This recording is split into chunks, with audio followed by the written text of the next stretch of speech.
It's been shown in numerous studies that marijuana or cannabis can be useful as a therapeutic treatment for patients who live with HIV/AIDS.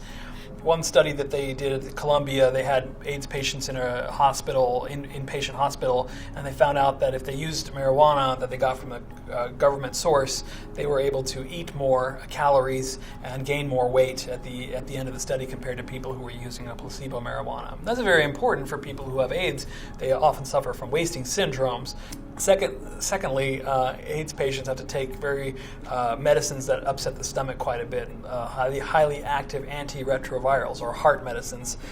There was a study at Stanford that by Dr. Israelsky's group that showed that if you used cannabis or marijuana, you had a much higher adherence rate to those antiretroviral drugs, 2 to 4 times higher rate to keep taking those drugs on a routine basis, which is very important if you are trying to suppress a virus, which is really prone to become resistant and adapt, so you have to keep the regimen on. So that's very useful.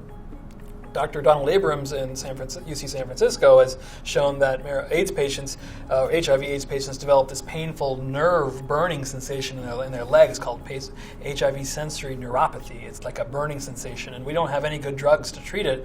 It turns out the drug that we have the best evidence for in medicine to treat it with is marijuana. Hands down, and it's a growing problem as more and more people are living with longer lives because the drugs are becoming more available and HIV turns into a chronic disease. So treatment of burning pain sensations, boosting your appetite and helping gain weight, helping maintain your adherence to your antiretroviral drugs are all benefits that marijuana can afford to the HIV/AIDS patient.